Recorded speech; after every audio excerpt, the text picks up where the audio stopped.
Broadcasts of the City of Neenah Common Council meetings are produced by University Studios of the University of Wisconsin-Fox Valley. Neenah residents can get information about City Council meetings, City Committee meetings, meeting agendas, and other documents via the City website, www.neenahgov.org. Neenah residents can express their opinions about city issues or about these broadcasts by contacting the mayor's office, contacting their city alderman, or by completing the electronic feedback form on the city website, www.neenahgov.org. All public portions of the meetings are recorded in entirety and are not edited for playback. Good evening, everyone. Welcome to the City of Neenah's Common Council meeting for Wednesday, February 1st, 2023. We'll start with a roll call. Please indicate your attendance on your device, and the clerk will call the roll.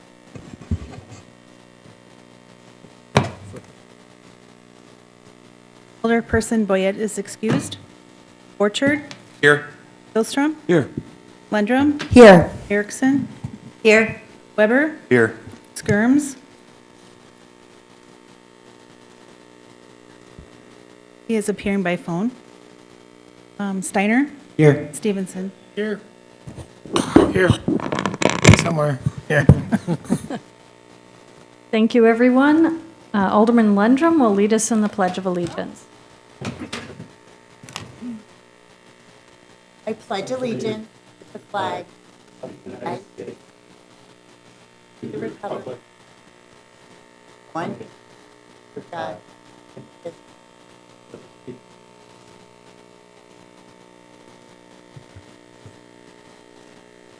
The first item on our agenda tonight is a presentation by Mike Bell of RDG Planning and Design, Des Moines. We have had the distinct privilege and honor of working with him over the past couple of months to take another look at the Arrowhead Park District, and he will be giving us an update on that this evening. Yes, you do need a microphone. The other one in the stand would work as well. Testing. Yep. Very good. Thank you. Thank you, Mayor. Thrilled to be here as we continue to work on the Arrowhead Park Master Plan. My name is Mike Bell. I'm a landscape architect with RDG Planning and Design. We are working through a master plan that will not only take a look at what will take place within the park, but also how it relates to the surrounding adjacencies. The presentation I'll give tonight is very quick. It's just an overview of the master planning process, including scope, project, and next steps. The team that is working on this from my firm, that most of these folks are in the Des Moines office, but some in the St. Louis office and in our Madison, Wisconsin office, are in front of you. Our firm is made up of about 200 design professionals, ranging from landscape architects to planners to artists, all of which, not all of the firm, but many of those professions will be working on this project. We are also working with a series of talented folks from your side of the equation, city staff that are making up what we call the technical committee that will bring a better understanding of the constraints and challenges and opportunities of this site, and then working with a task force that bring thoughtful consideration of what could take place so that we can make a good recommendation to you in May on how to move forward with this project. So the project itself, our job is to start to create a series of wonderful thoughts, images, and considerations that could take place at this site. It's a wonderful 30 acres that, much like some of the projects that I've worked on, has been left somewhat untouched, and now it has this great opportunity to bloom right in front of you with our task force members and stakeholders that'll be involved making recommendation. The project itself reminds me a little bit of the one that we're working on right now, and this is the Field of Dreams project, where we look forward to working with staff from the community and stakeholders in creating both a local community draw and a regional draw. And so as we begin to think about your park and how it adds value to your community, we think that a lot of the amenities that people have talked about to date will bring great value, as illustrated on examples from other previous projects.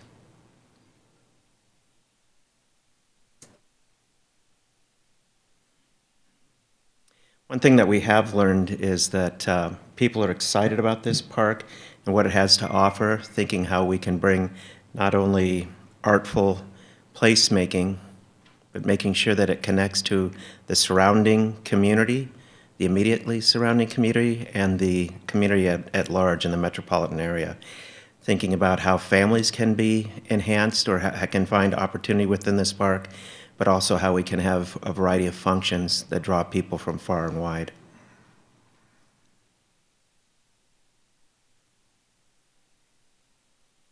And so the project itself, what I'd like to do is share an example of a project that we just finished up. We'll create a master plan that'll be colorful, thoughtful, have cost estimate and phasing, and provide that to you so you can use that to move forward in a meaningful way. Right now, we're working with a task force and a series of stakeholders to review potential opportunities within the park. We will open up a survey so people can provide across your community thoughts and considerations on what they think is potentially missing and voice opinion on some of the concepts that we've come up with to date. And we look to finish this project in May. So things that will be happening in the next couple of weeks. Today and tomorrow, we're doing stakeholder interviews. Next week, we open up a community-wide survey. We'll come back in about a month from now, meet with the task force, meet with the technical committee, have a public open house. After we've heard all of those thoughts and considerations, we'll move from many concepts to hopefully one, and we'll advance that for a final project submitted to you in May. And that's all I have, Mayor. So thank you very much. So far, it's been a joy to work on. You have great city staff here, led well, with great community members coming forward and offering their opinions. So without any further ado, if there are any questions, I'll receive those, or thank you for your time.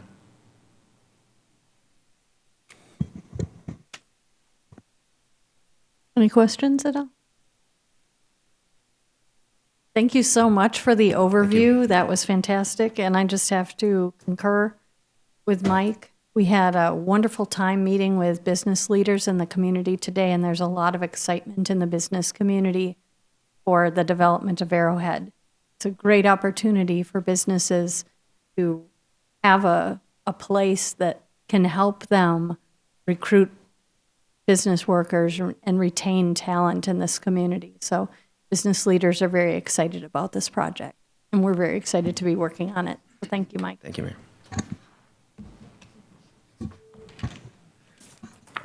The next item on the agenda is introduction and confirmation of mayor's appointments. We have the appointment of Joshua Cutney to the library board for a 3-year term ending in April of 2026, replacing board member Nikki Winecki, who is stepping down. Is there any objection to unanimous consent of that appointment? Seeing no objection, that is so ordered. The next item on the agenda is the approval of the council proceedings from January 18th. Is there any objection to unanimous consent?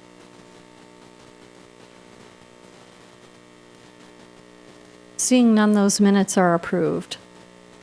The next item on the agenda is the public hearing. This is to consider construction and installation of sanitary sewer laterals and water services improvements for properties served by sanitary sewers and potable water on both sides of the following streets: Burr Avenue, Chestnut Street to Elm Street, Chestnut Street, Oak Street to Division Street, Decoff Street, Oak Street to Chestnut Street, Loudon Boulevard, Oak Street to Elm Street, River Street, Forest Avenue to Edna Avenue, High Street, River Street to Center Street, and Columbian Avenue, Elm Street to Congress Street.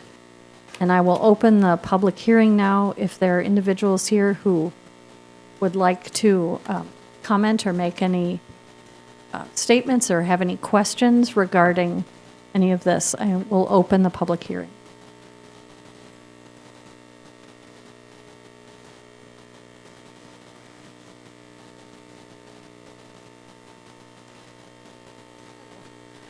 Kathy Tunn, 700 Chestnut. I just have a question with, as to the deferral payments. It said that it would be spread over 5 years and interest would be charged. What is the interest rate? I have not recommended to the council a rate yet because I need to know what the city will borrow its funds at. So I can commit to Monday. I'll put that on the finance committee agenda. Okay. The rate right now is 3. I would expect it's not going to be north of that, probably. Is that based on mortgage rates?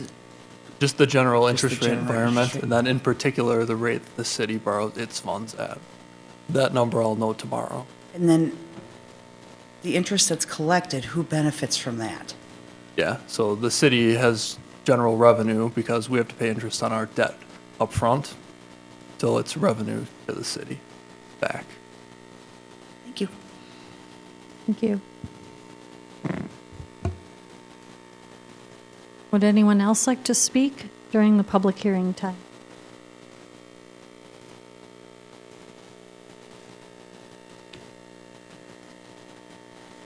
Jim Frederickson, 658 Chestnut Street. Just kind of wondering, what provisions will there be for people that have handicapped people living at their house? Will you be able to have access to get them to the road, and or how does that work?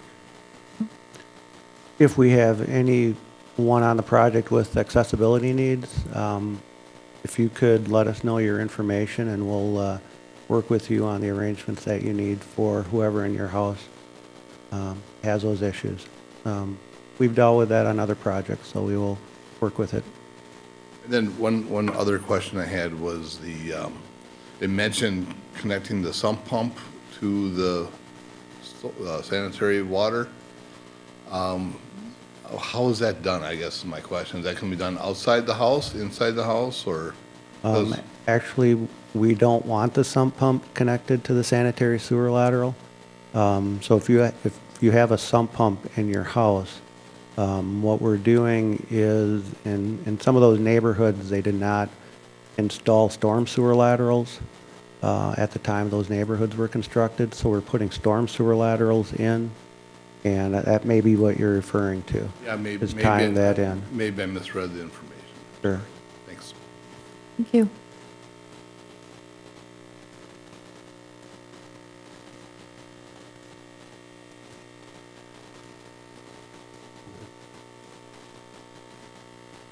Is there anyone else who would like to speak during the public hearing?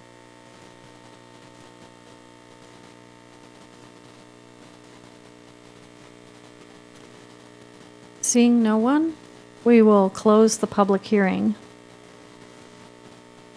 Item number 5 on the agenda is the public forum. Is there anyone here who would like to speak during the public forum? This is your opportunity to speak on any topic with a 5-minute limit. If you would like to speak during the public forum, please come forward and give your name and residential address.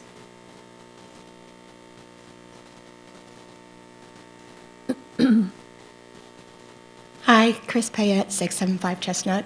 Good evening, everybody.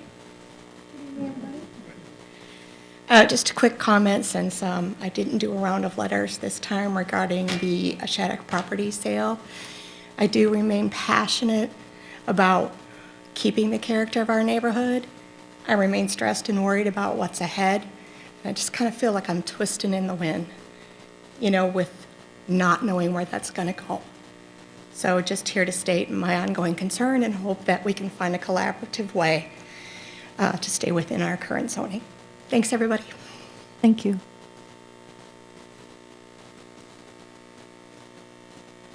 Is there anyone else who would like to speak? Hello, I'm Alexander Collins of 331 East Wisconsin Avenue, and a few months ago you might have remembered the R1 Shattuck discussions, and during that time some citizens actually did look and try to recruit other developers, and one of them did even provide a presentation to Chris and Brad the other week, and I encourage you to, it's not public, but I'd encourage you to just have them show you this little sheet that they prepared. They're obviously putting some design work and calculations out. And to me, if you're not wowed a little bit by it, he showed you the wrong picture because it's pretty impressive. So, thank you. Thank you. Anyone else who would like to speak in the public forum?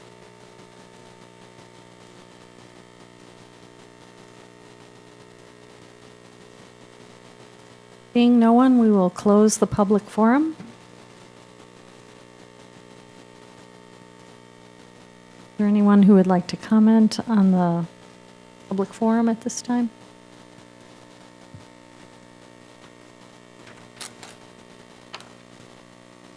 Moving on then to the consent agenda, item number 7 on the agenda. Is there any objection to unanimous consent of the consent agenda?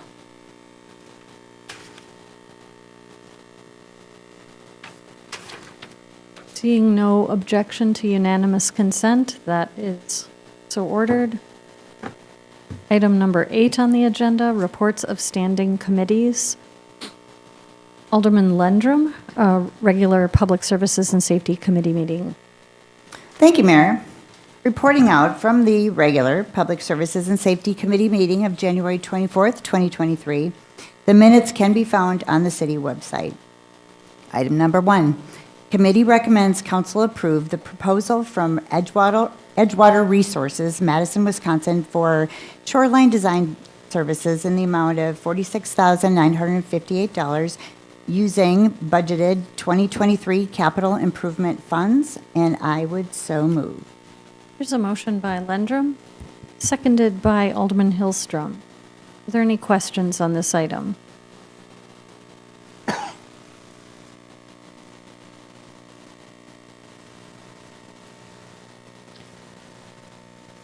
Seeing none, please cast your vote on your voting device.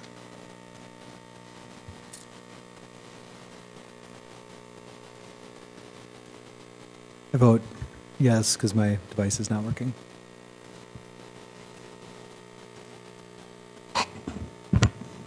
Alderman Skirms?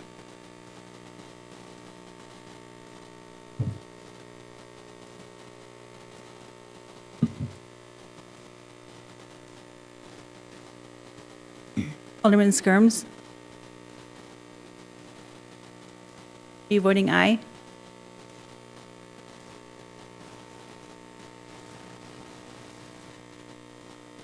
That motion passes 8-0.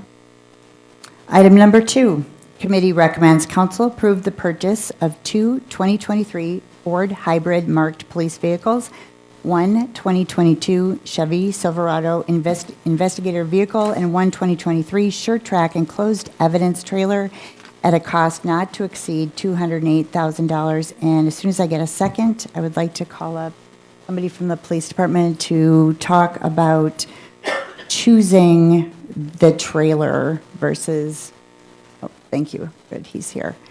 So I'll just ask after the second. Just give us a moment with the technology. Sure.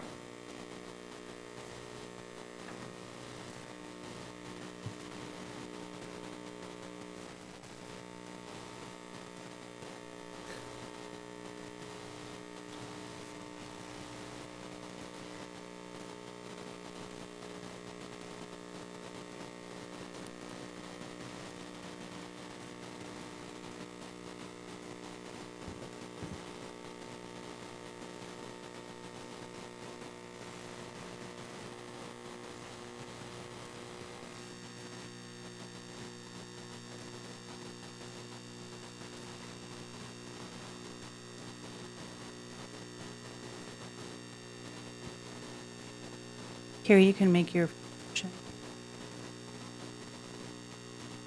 Here's a motion by Alderman Lendrum, seconded by Alderman Hillstrom. Come on up. Could you talk, just like you did at Public Services and Safety, not about the police vehicles necessarily, but the Chevy Silverado and the evidence trailer, and why you chose that as opposed to the other choice that you could have done? Sure, I'd be happy to. Thank you. As you know, we have a 1996 ambulance that we've been using for evidence. We've grown out of it. It's 25 years old, served us for 25 years, worked well. It's too small.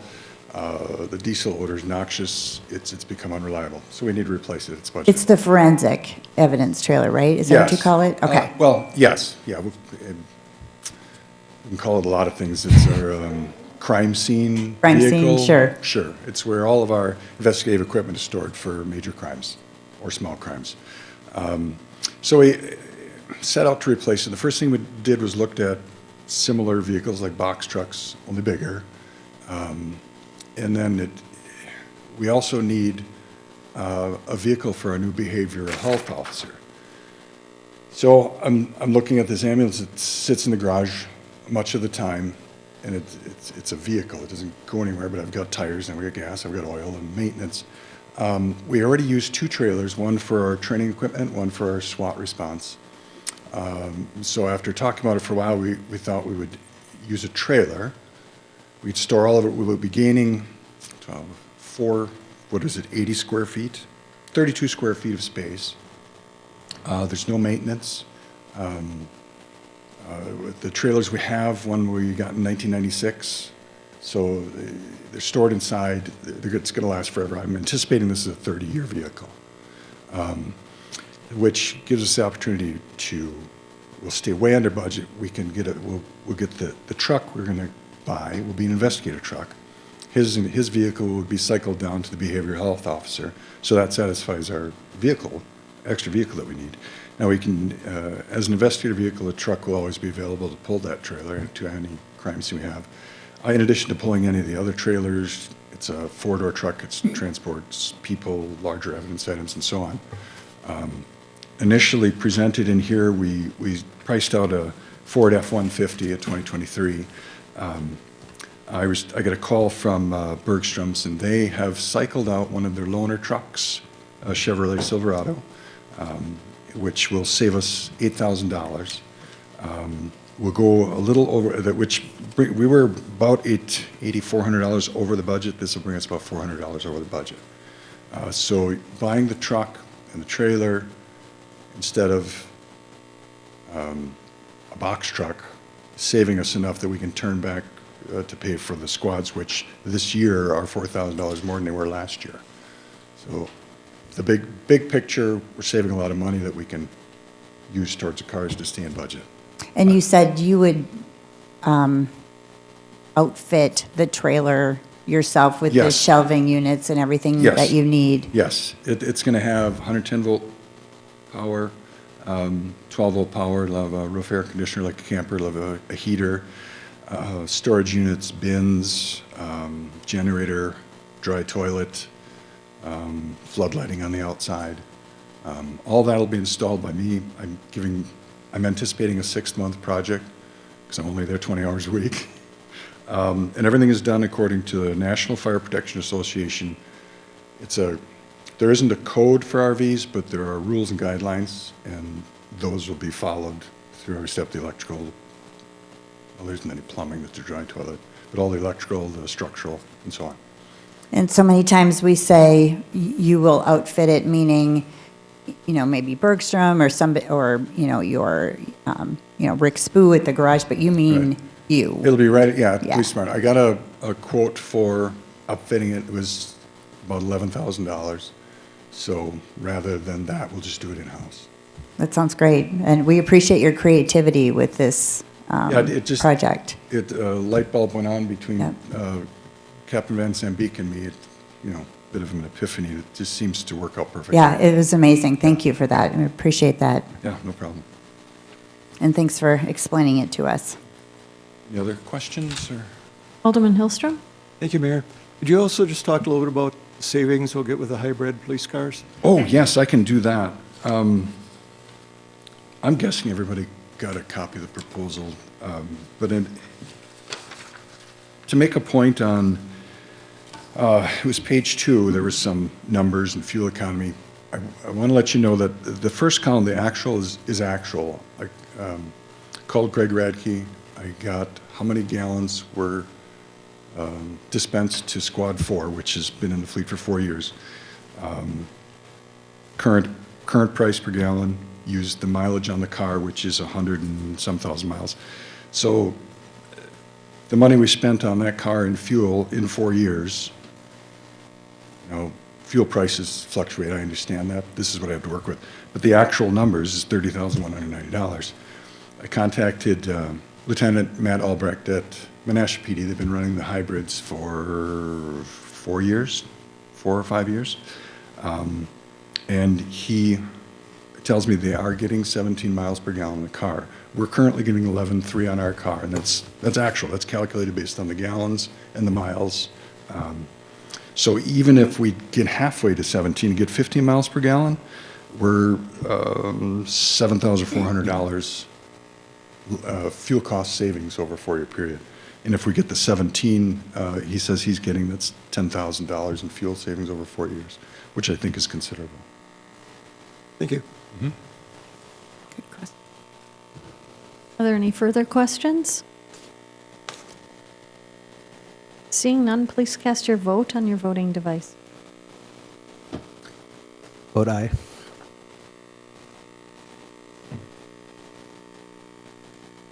Alderman Skirms? That motion passes 8-0.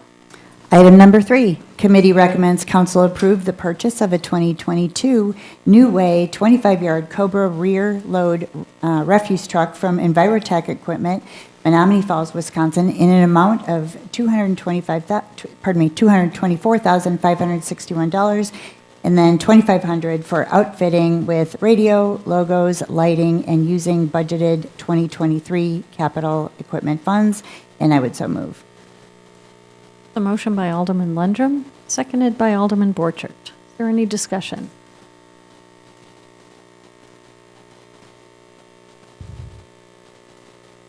Seeing none, please cast your vote on your voting device. Vote aye. Alderman Skirms?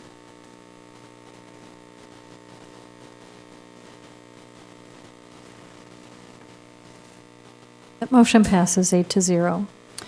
Item number 4, and the final item, committee recommends council approve the purchase of the 2024 International Tandem Axle Chassis from Packer City International, Appleton, Wisconsin, in the amount of $118,028, using budgeted 2023 capital equipment funds, and I would so move.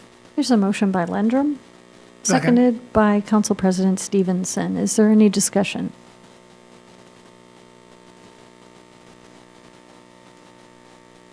Seeing none, please cast your vote on your voting device. Aye. Alderperson Skirms? That motion passes 8-0. And that's the end of my report. Thank you for your report. The next item on the agenda is the Special Finance and Personnel Committee meeting of February 1st, 2023. Alderman Erickson. Thank you, Mayor. Reporting out from the Special Finance and Personnel Committee meeting of February 1st, 2023. The first and only item, consideration of committee recommendation regarding Resolution 2023-03, authorizing execution of the Department of Natural Resources Principal Forgiveness Financial Assistance Agreement. And I so move. Here's a motion by Alderman Erickson, seconded by Alderman Borchert. Is there any discussion on this item?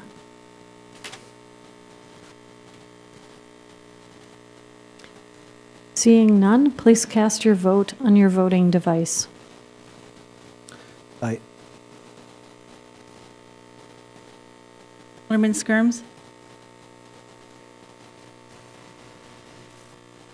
That motion passes 8-0. And that concludes my report. Thank you for your report. The regular Finance and Personnel Committee meeting of January 23rd was canceled, so there is no report.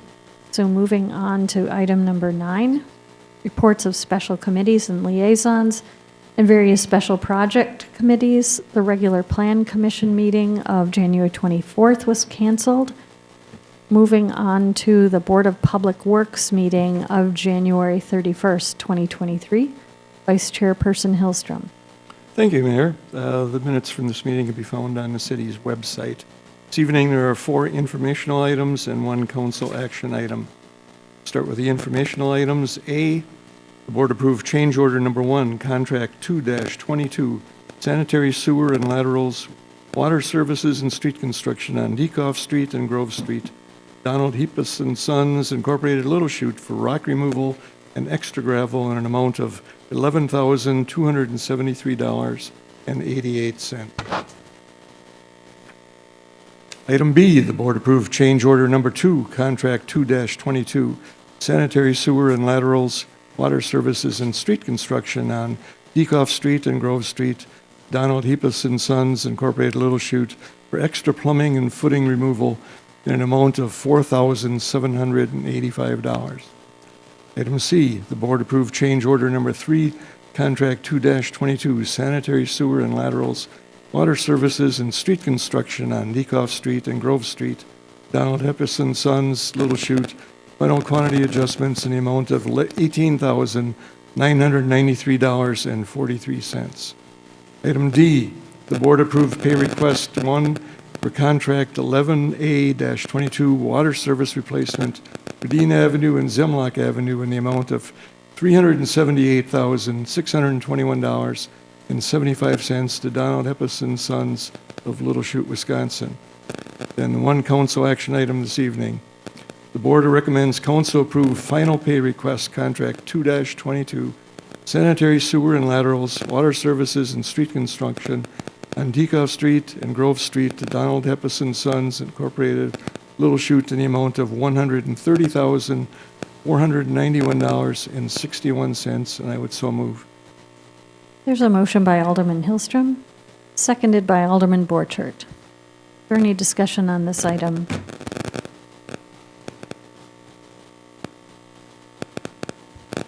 Seeing none, please cast your vote on your voting device.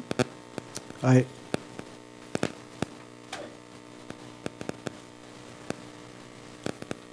That motion passes 8-0.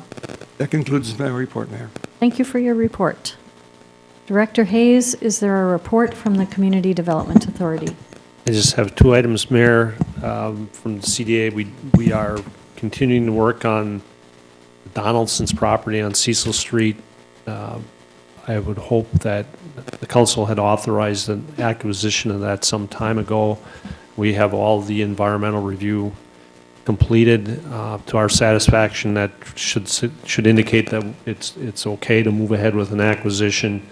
Ultimately, we'll be working with Cranky Pats on redevelopment of that site as a parking area for their business and aesthetic enhancements to the corner of Cecil and South Commercial. I would hope if all goes well, we would have that completed about mid-2023. Secondly, CDA will also begin to look at the parking structure in the downtown.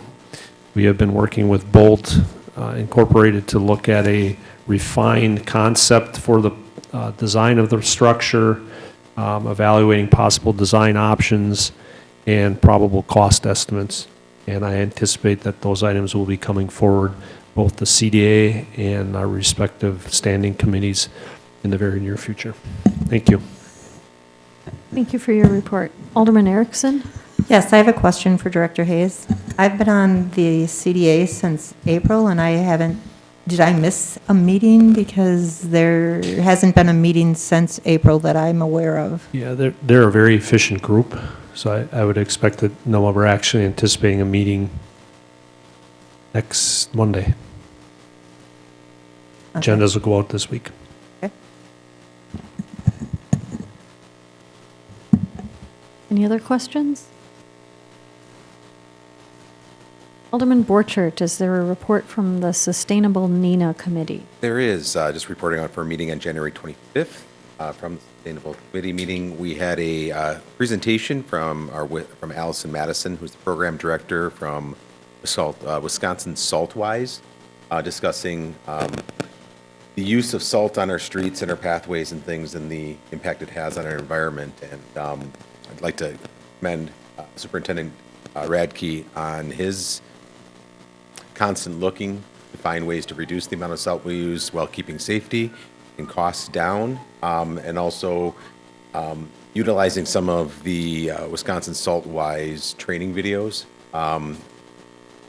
Several of his salters and flowers were reviewing those videos.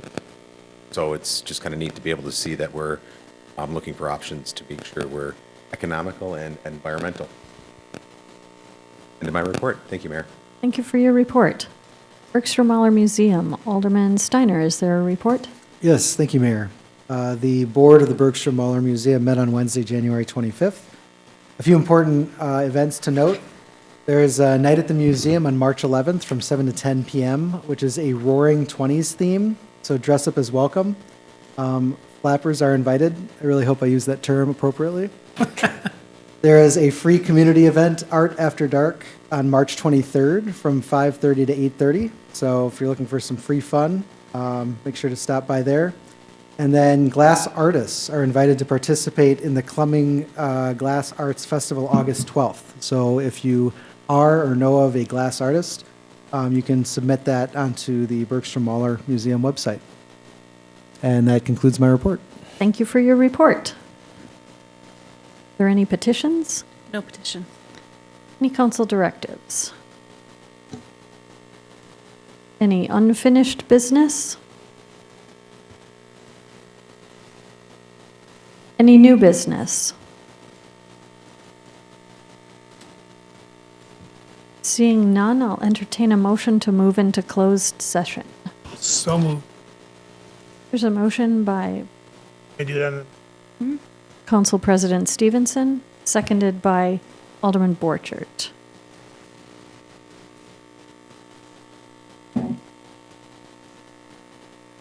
All those in favor of moving into closed session, say aye. Aye. Any opposed? We will now enter closed session. Broadcasts of the City of Neenah Common Council meetings are produced by University Studios of the University of Wisconsin-Fox Valley. Neenah residents can get information about City Council meetings, City Committee meetings, meeting agendas, and other documents via the City website, www.neenahgov.org. Neenah residents can express their opinions about city issues or about these broadcasts by contacting the mayor's office, contacting their city alderman, or by completing the electronic feedback form on the city website, www.neenahgov.org. All public portions of the meetings are recorded in entirety and are not edited for playback.